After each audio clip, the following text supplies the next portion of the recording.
بسم اللہ الحمد للہ والصلاة والسلام علی رسول اللہ وعلی آلہ وصحبہ ومن والاه اللہم انفعنا بما علمتنا وعلمنا ما ينفعنا وزدنا علما رب اشرح لی صدری ویسر لی امری واحلل عقدۃ من لسانی یفقہوا قولی سبحانک لا علم لنا الا ما علمتنا انک انت العلیم الحکیم رب یسر ولا تعسر وتمم بالخیر۔ عزیز طلبہ و طالبات، آج ہمارا شیخ محمد بن صالح العثیمین رحمہ اللہ کے تالیف کردہ متن عقیدۃ اہل سنت والجماعہ کا پہلا سبق ہے، اور آج کے سبق میں انشاءاللہ ہم مؤلف کا لکھا ہوا مقدمہ جو کہ اصل رسالے کے آغاز میں انہوں نے تالیف کیا ہے، انشاءاللہ اس کو پڑھیں گے۔ تو مؤلف لکھتے ہیں بسم اللہ الرحمن الرحیم، الحمد للہ رب العالمین والعاقبۃ للمتقین ولا عدوان الا علی الظالمین واشہد ان لا الہ الا اللہ وحدہ لا شریک لہ الملک الحق المبین واشہد ان محمدا عبدہ ورسولہ خاتم النبیین وامام المتقین صلی اللہ علیہ وعلی آلہ واصحابہ ومن تبعہم بإحسان الی یوم الدین، اما بعد۔ محمد بن صالح العثیمین رحمہ اللہ، انہوں نے اپنے اس رسالے کا آغاز ایک مقدمے سے کیا ہے، اور اس مقدمے کا آغاز علماء کی عادت کے مطابق اللہ تعالیٰ کی حمد و ثنا سے، اور اللہ کے نبی علیہ الصلاۃ والسلام کی رسالت کی اور اللہ تعالیٰ کی الوہیت کی گواہی اور اللہ کے نبی علیہ الصلاۃ والسلام پر درود و سلام سے کیا ہے۔ کہا کہ الحمد للہ رب العالمین والعاقبۃ للمتقین، اللہ تعالیٰ کی یہ صفت اللہ تعالیٰ نے سورۃ الفاتحہ کے آغاز میں ذکر کی ہے کہ اللہ رب العزت تمام عالمین کا رب ہے، اور والعاقبۃ للمتقین، اللہ رب العزت نے اس چیز کا وعدہ بھی قرآن مجید کے اندر ذکر کیا ہے کہ العاقبۃ للمتقین، اس کا معنی یہ ہے کہ انجام کار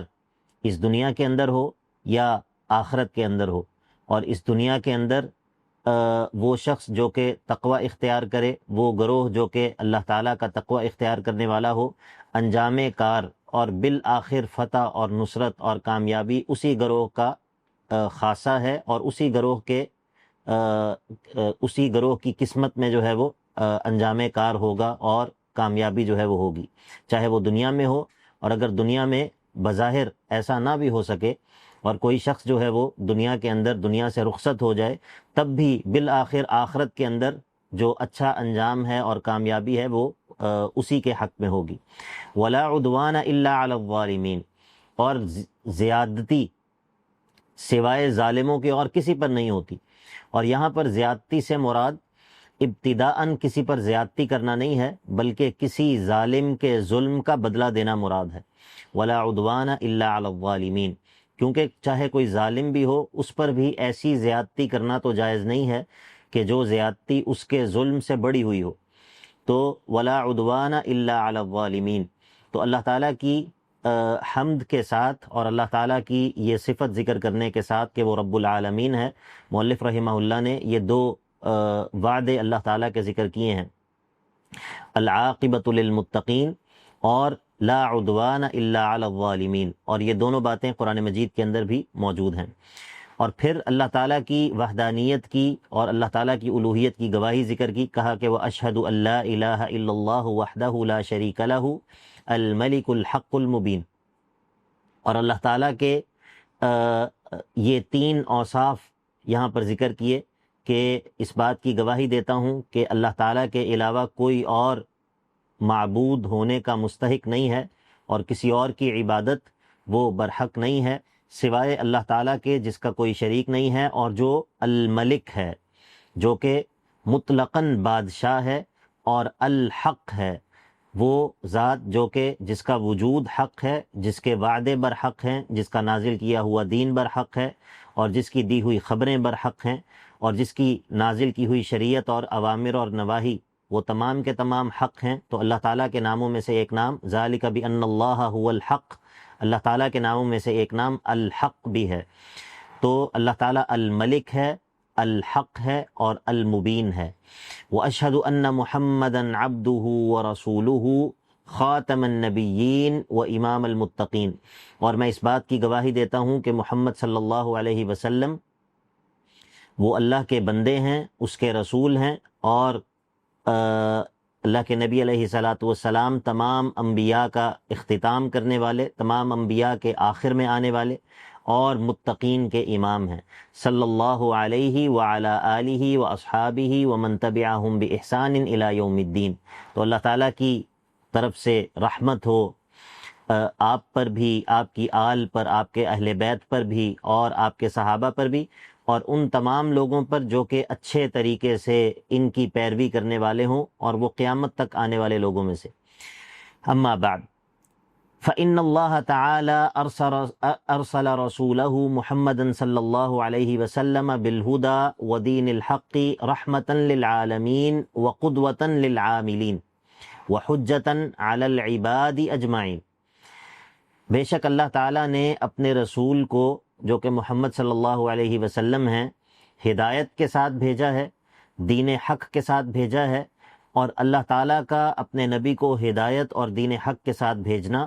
یہ رحمتاً للعالمین، یہ تمام عالمین کے لیے رحمت ہے۔ اللہ تعالیٰ کا یہ بھیجنا یہ اپنی رحمت کی وجہ سے ہے۔ اور وقدوةً للعاملین، اور اللہ تعالیٰ کا اپنے رسول کو بھیجنا اس لیے ہے کہ وہ تمام عمل کرنے والوں کے لیے ایک نمونہ ہو، قدوہ ہو۔ قدوہ کہا جاتا ہے رول ماڈل کو، اور ایسی مثال کہ جس کی پیروی کی جائے۔ وحجة علی العباد اجمعین، اور اللہ تعالیٰ نے اپنے رسول کو ہدایت اور دین حق کے ساتھ بھیجا ہے تاکہ وہ تمام لوگوں پر، تمام بندوں پر اللہ تعالیٰ کی حجت بن جائیں۔ اور اللہ تعالیٰ کی حجت بن جائیں سے مراد یہ ہے کہ بندے اللہ تعالیٰ کو یہ نہ کہہ سکیں کہ اے اللہ ہمیں یہ معلوم نہیں تھا کہ آپ ہم سے کس چیز کو قبول کریں گے اور کس چیز کو قبول نہیں کریں گے، اور ہمیں تو یہ معلوم نہیں تھا کہ آپ کس چیز سے راضی ہوتے ہیں، کس چیز سے ناراض ہوتے ہیں، اور ہمیں تو یہ معلوم نہیں تھا کہ آپ کی عبادت کرنے کا درست طریقہ کیا ہے۔ تو جب اللہ تعالیٰ نے اپنے رسول کو ہدایت دے کر اور دین حق دے کر بھیج دیا تو گویا کہ اللہ تعالیٰ نے اپنے بندوں پر حجت کو تمام کر دیا، اور اب بندوں کے پاس اللہ تعالیٰ کے سامنے پیش کرنے کے لیے کوئی بہانہ باقی نہیں رہا۔ وَبَيَّنَ بِهِ وَبِمَا أَنزَلَ عَلَيْهِ مِنَ الْكِتَابِ وَالْحِكْمَةِ كُلَّ مَا فِيهِ صَلَاحُ الْعِبَادِ وَاسْتِقَامَةُ أَحْوَالِهِمْ۔ اب اللہ تعالیٰ نے اپنے رسول کے ذریعے اور ان پر جو کتاب و حکمت نازل کی اس کے ذریعے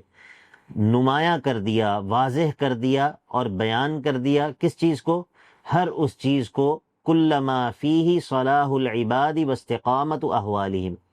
ہر وہ چیز کہ جس میں بندوں کی دین اور دنیا کی بھلائی ہے اور ان کے معاملات کا درست ہونا ہے،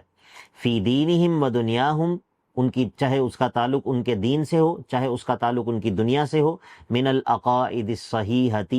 چاہے وہ درست عقائد ہوں، والاعمال القویمۃ، چاہے وہ بالکل سیدھے اعمال ہوں، والاخلاق الفاضلۃ، چاہے وہ بلند اخلاق ہوں، اچھے اخلاق ہوں، والآداب العالیۃ، اور چاہے وہ بہترین آداب ہوں۔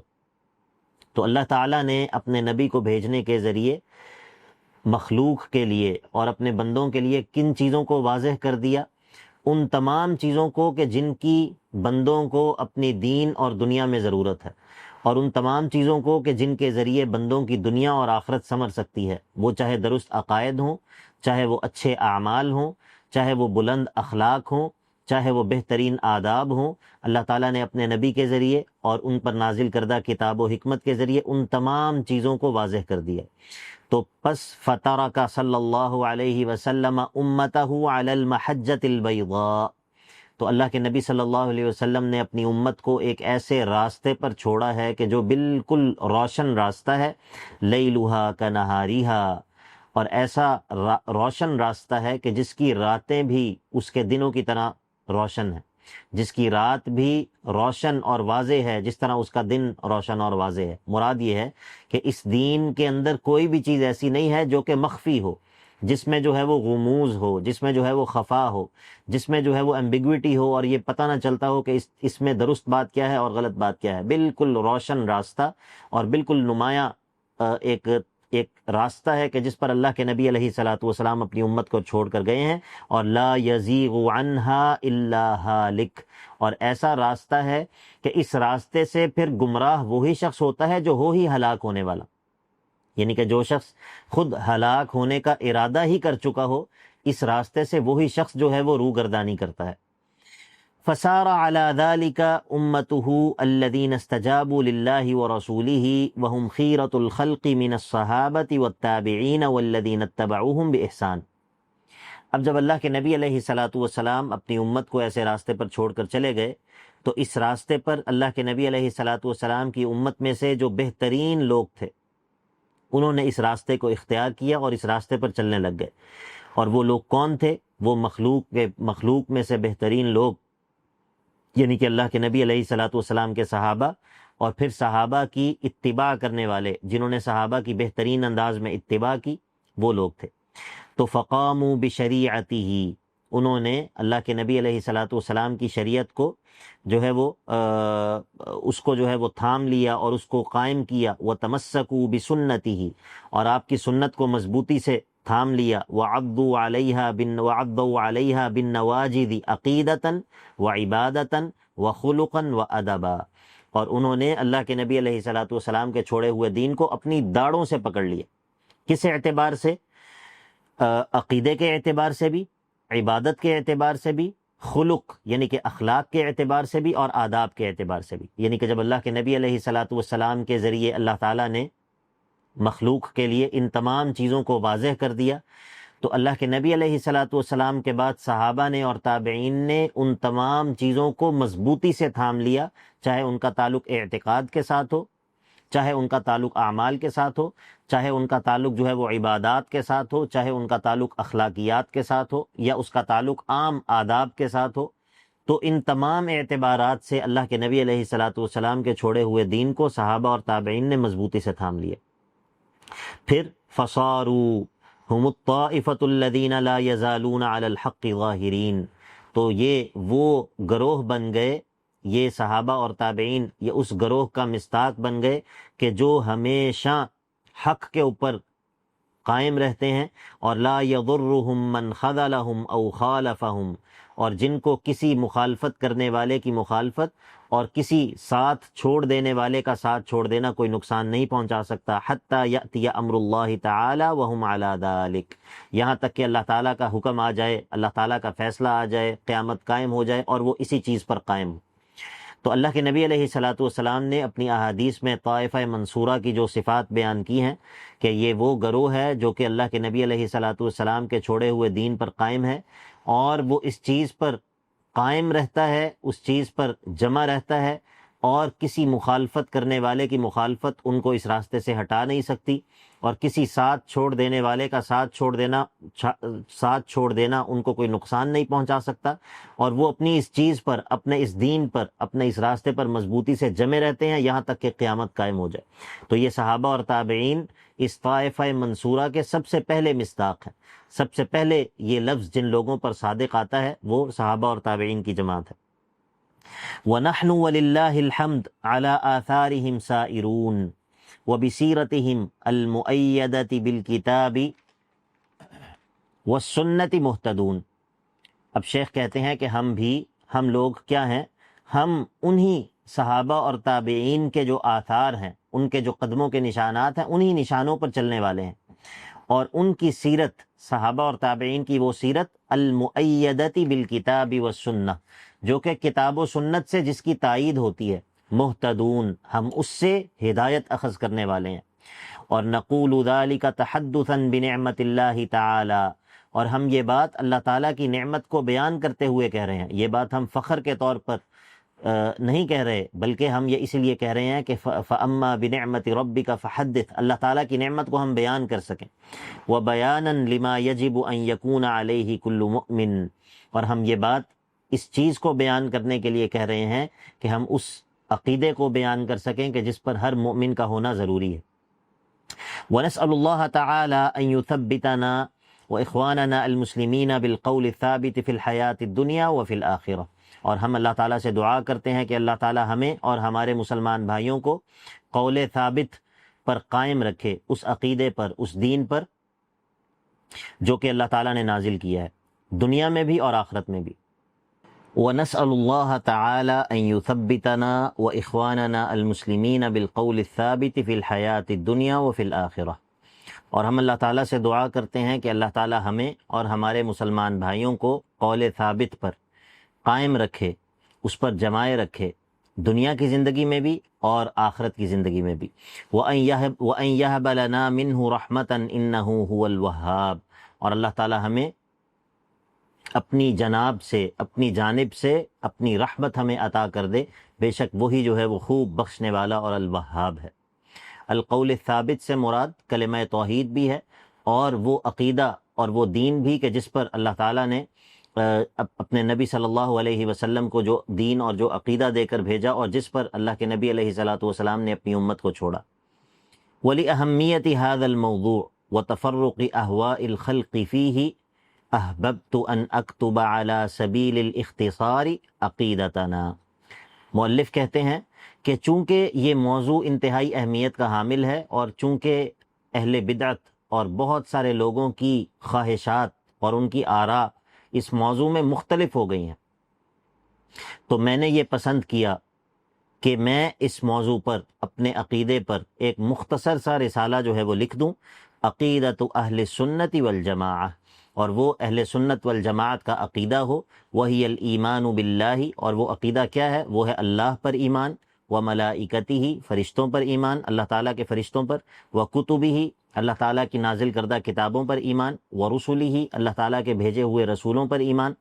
والیوم الآخر، اور آخرت کے دن پر ایمان، والقدر خیرہ وشرہ، اور تقدیر کے اچھا اور برا ہونے پر ایمان، سائلا اللہ تعالی ان یجعل ذلک خالصا لوجہہ وموافقا لمرضاتہ نافعا لعبادہ، اور ہم اللہ سے یہ سوال کرتے ہیں کہ اللہ تعالی ہمارے اس کام کو اپنے لیے، اپنی ذات کے لیے خالص کر دے، اور اپنی رضا کے ساتھ موافق کر دے، اپنی پسند کے ساتھ موافق کر دے، اور اپنے بندوں کے لیے نفع مند بنا دے۔ تو انشاءاللہ اگلی مجلس میں ہم رسالے کا آغاز کریں گے۔ یہ ایک مقدمہ تھا، اور اس مقدمے کے اندر مؤلف رحمہ اللہ نے عقیدے کی اہمیت اور عقیدے کا مختصر سا ایک پس منظر بیان کیا ہے، اور آخر میں ذکر کیا ہے کہ مسلمانوں کے عقیدے سے مراد در حقیقت وہ ارکان ایمان ہیں کہ جن کا تذکرہ کئی احادیث کے اندر بالعموم، اور خاص طور پر حدیث جبریل کے اندر اللہ کے نبی علیہ الصلاۃ والسلام نے کیا ہے۔ جب جبریل نے اللہ کے نبی علیہ الصلاۃ والسلام سے یہ سوال کیا کہ ایمان سے کیا مراد ہے، ارکان ایمان کیا ہیں، تو اللہ کے نبی علیہ الصلاۃ والسلام نے جن 6 چیزوں کا تذکرہ کیا، اللہ رب العزت پر ایمان، اللہ تعالیٰ کے فرشتوں پر ایمان، اور اللہ تعالیٰ کی نازل کردہ کتابوں پر ایمان، اور اللہ تعالیٰ کے بھیجے ہوئے رسولوں پر ایمان، اور اسی طرح آخرت کے دن پر ایمان، اور تقدیر کے اچھا اور برا ہونے پر، تقدیر پر ایمان۔ تو بنیادی طور پر جب ہم عقیدے کا لفظ بولتے ہیں، اسلامی عقیدہ بولتے ہیں، تو اس سے مراد یہ 6 امور ہوتے ہیں۔ ہاں، اور بہت ساری ایسی چیزیں ہوتی ہیں جو کہ ان 6 چیزوں کے تابع کے طور پر اہل سنت جو ہے وہ ذکر کرتے ہیں۔ مثال کے طور پر انبیاء پر ایمان لانے کے ضمن میں وہ خاص طور پر اللہ کے نبی علیہ الصلاۃ والسلام محمد بن عبداللہ صلی اللہ علیہ وسلم پر ایمان لانے کو ذکر کرتے ہیں، اور اسی کے ضمن میں صحابہ کے بارے میں اہل سنت کا اعتقاد، اور صحابہ کے حوالے سے وہ چیزیں جو کہ اہل سنت کے ہاں عقیدے کی حیثیت رکھتی ہیں، ان چیزوں کو ذکر کیا جاتا ہے۔ اسی طرح فرشتوں کے ضمن میں، فرشتوں پر ایمان لانے کے ضمن میں فرشتوں سے متعلقہ تفصیلات جو کہ کتاب و سنت میں موجود ہیں وہ ذکر کی جاتی ہیں۔ اسی طرح جو ہے وہ قیامت پر ایمان کے ضمن میں موت اور موت کے بعد کے مراحل اور عذاب قبر اور دیگر چیزیں جو ہے وہ ذکر کر دی جاتی ہیں۔ ورنہ بنیادی طور پر جو عقیدہ اسلامی عقیدہ ہے، اس کی جو اساس ہے یا اس کے جو بنیادی موضوعات ہیں وہ یہی 6 ارکان ایمان ہیں۔ تو انشاءاللہ اس رسالے میں، اس متن میں جو کہ ہم انشاءاللہ پڑھنے جا رہے ہیں، اس میں ہم انہی بنیادی موضوعات کو سامنے رکھ کر مؤلف نے جو متن لکھا ہے انشاءاللہ اس کو پڑھیں گے۔